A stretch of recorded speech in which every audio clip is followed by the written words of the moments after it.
Hello again. Welcome back. We are on to the fourth video in this lesson series on caged chords. In the previous videos, we went over some open position major and minor chords. We also played a few exercises to practice those chords. In this video, we will learn about some other open position chords, like 7 chords, suspensions, and add chords. Let's get right to it and learn some dominant 7 chords. Here are 6 chord shapes that are important to know. Go ahead and try to play these 6 chords and remember to listen closely and pay attention to the sensation in your fingers. We want a clean tone with no muted or buzzing strings. First chord we will go over is our E7 chord. It's essentially the same as our E major that we learned, I think, in the second video, except we're going to release the ring finger, or 3rd finger, from the 4th string, which will give us the 2nd finger on the 5th string, 2nd fret, 1st finger on the 1st fret, 3rd string, and then all 6 strings get strummed, like so.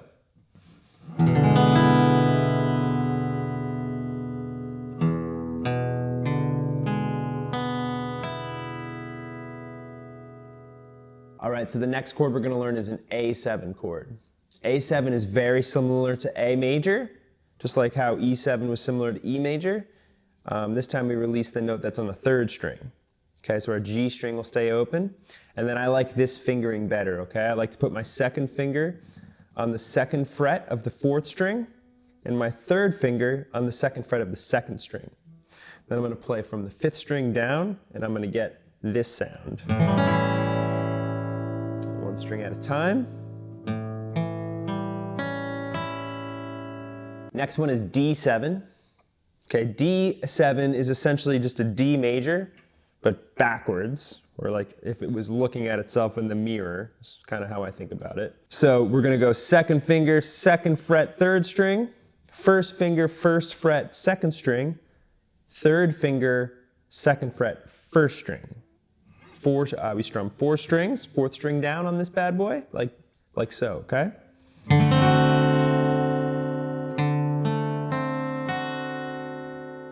The next chord that we want to look at is the B7 chord. B7 is going to be a little different.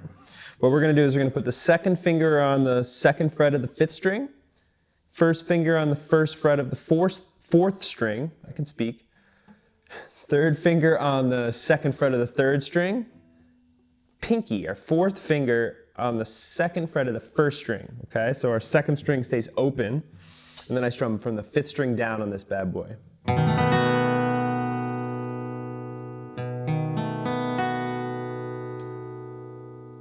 For some reason, it's one of my favorite chords. Next chord is G7. Okay, so this is also kind of similar to the G shape, where some people think of it as like a giant C-shaped chord. So if you know your C major chord, we're just going to bump those fingers out. Okay, so I'm going to go 3rd finger, 3rd fret, 6th string, 2nd finger, 2nd fret, 2nd string, and then skip all the way down, 1st finger, 1st fret, 1st string. We strum all 6 on the G7 chord.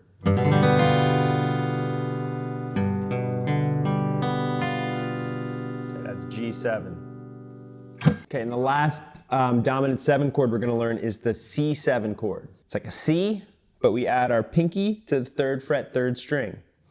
Okay, so 3rd finger, 3rd fret, 5th string, 2nd finger, 2nd fret, 4th string, pinky finger, 4th finger, 3rd fret on the 3rd string, 1st finger, 1st fret on the 2nd string. We strum 5 strings down on this bad boy.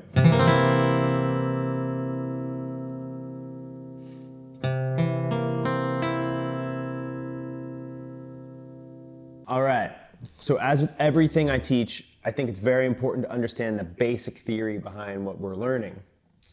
Theory helps us conceptualize what we are playing and think about music as an ever-connected organism, as opposed to just a disjointed series of chords, notes, and rhythms. Let's keep the theory really simple for now. In the previous lessons in the series, we discussed the idea of triads. Triads are simply chords with exactly 3 unique notes in them. Okay, not more than 3, not less than 3, exactly 3. The major and minor chords we learned already are all triads. So what makes something a 7 chord then? For starters, 7 chords have 4 notes in them. And at this point in our development, we should probably just leave it at that. Triads have 3 notes, 7 chords have 4 notes. But not all 4-note chords are 7 chords. Kind of like how all squares are rectangles, but not every rectangle is a square kind of thing. We will go over this theory in detail in a supplemental video, but for now, let's just play the blues. Learning a 12-bar blues is a great way to practice 7 chords. So let's do a blues in 2 different keys, which will cover all 6 of the chord shapes in this lesson. We will do a blues in the key of E and a blues in the key of G. All right? So the chords for blues in the key of E are going to be E7, A7, and B7. When we do the key of G, we will do G7, C7, and D7. All right? I highly recommend downloading the corresponding PDF, which is down below in the description, and following along. But for now, I'm going to play the blues in E. 1, 2, 3, 4.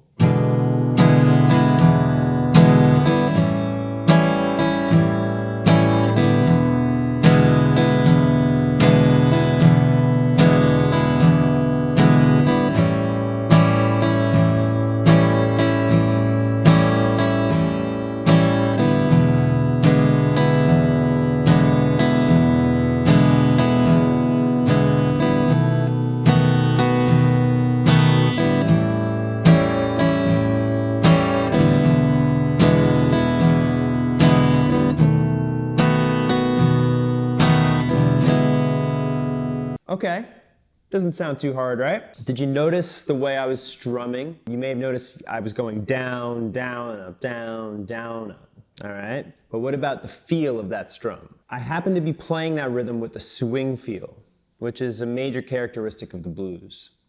A swing feel is when we make 8th notes slightly different lengths, as opposed to playing them all evenly, which we would call playing straight 8th notes, all right? So the idea is this. Take a measure filled with 8 8th notes, okay? So 8 8th notes makes 1 measure if we're in 4/4 time. Now we're gonna break those 8th notes into pairs, so into groups of 2. Okay, so we're gonna have 4 groups of 2 8th notes. And then when we swing, the first 8th note in each pair will be twice as long as the second note in the pair. Okay, so it sounds like this. That's just the rhythm. I'm clapping it. Okay? If I was playing straight 8th notes, they would all be even. So it would go like this. Okay, so straight, 1 and 2 and 3 and 4 and swinging. When I play straight 8th notes, I like to count 1 and 2 and 3 and 4 and. However, when I play swinging 8th notes, I like to count a little differently. I say 1, 2, 3, 4, Okay, that's just me. Whatever syllables you want to use there, some people would just go 1 and 2 and 3. That's fine. Whatever works for you, that's just a me thing, okay? So now I'm going to demonstrate the blues in G, doing the exact same strum pattern, okay? And swinging the 8th notes. So G7, C7, and D7 are our chords. Sounds like this. 3, 4.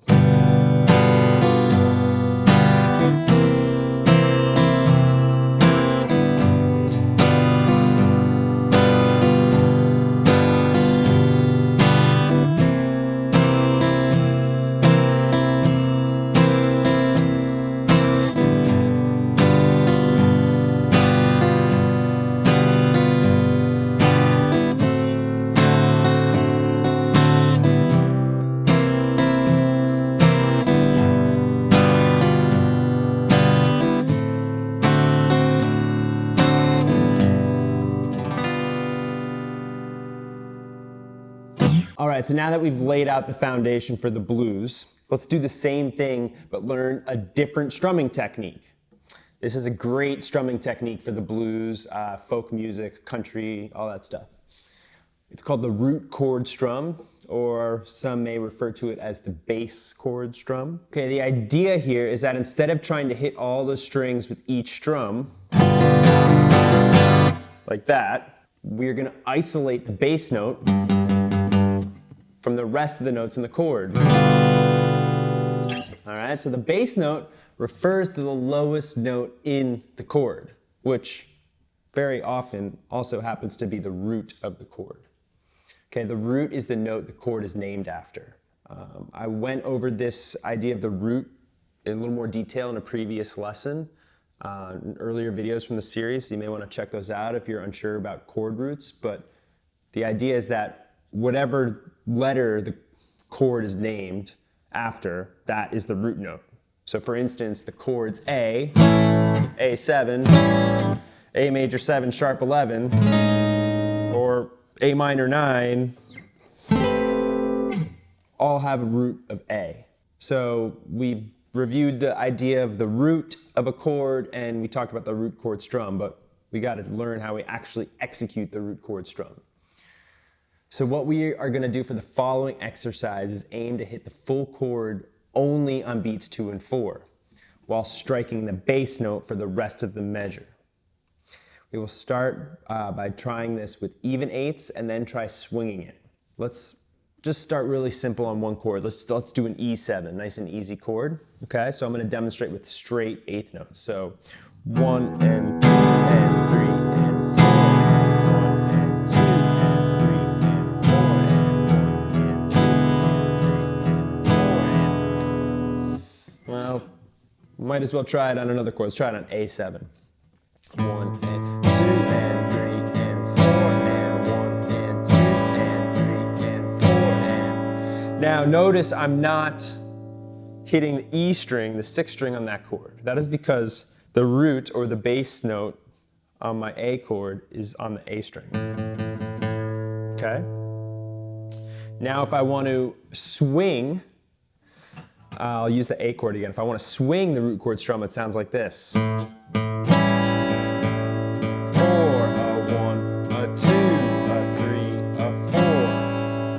So let's do a blues in E using a root chord strum on all the chords. Sounds something like this. Here we go.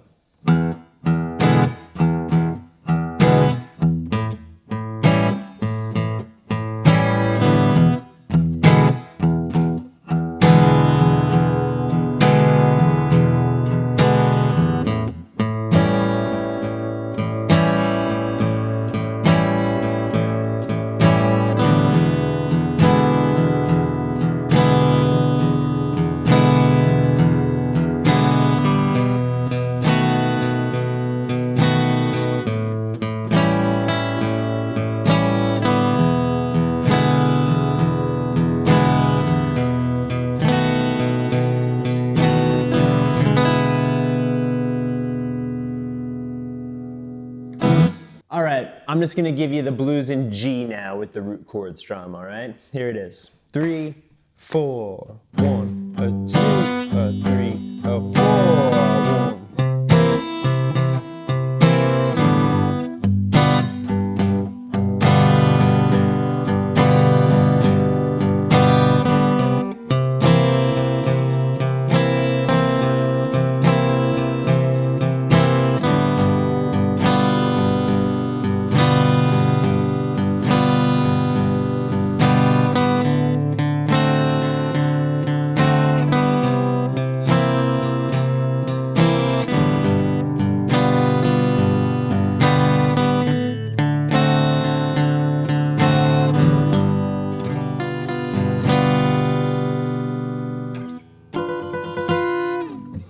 Hope you're feeling good about all that. I just want to say a quick word about counting, which right now for you has probably never been more important than it is now. Okay, notice how we have to hit those chords in the root chord strum on very specific beats, on exactly beat 2 and beat 4. So if you count correctly, 1, 2, 3, 4, you're going to know exactly where beat 2 and 4 are in every measure. Okay, a lot of new students, especially the younger ones, think it's not that important to count or think they can just kind of feel for it. If you do this, I guarantee you're gonna make mistakes, okay? So if you wanna save yourself a bunch of time and frustration, start today making counting a priority. Like I mentioned before, there's tabs associated with the blues that we practiced in this lesson. The PDFs are down below. Okay, so go ahead and download those. And by now you should be feeling pretty good about strumming open chords and have a couple of different strum patterns under your belt. So now is a good time to make a little self-assessment. Ask yourself some of these questions. What chords are easier for me? What chords are harder for me? All right, pretty simple. The chords that are harder for you, you should work on those more.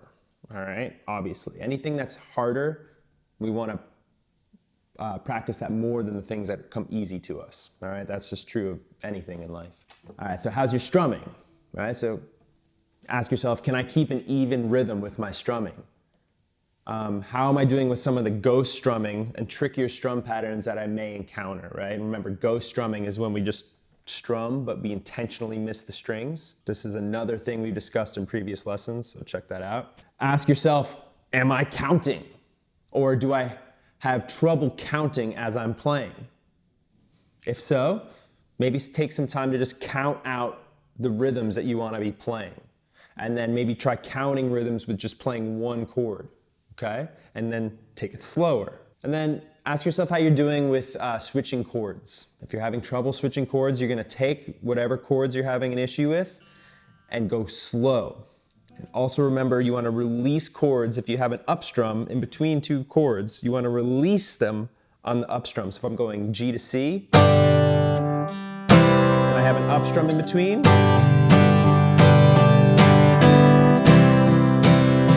I released the chord on that last up strum, right? So let's take a break there. I'm gonna do part 2 of this video where I'll go over like the suspended chords and add 9 chords and stuff like that. And I'll give you a few more exercises. But for now, I hope you had fun with the dominant 7 chords and the blues things. The blues is so important for guitar players to learn. So yeah, start learning all about the blues as much as you can. And I'll see y'all back here in a bit. Peace.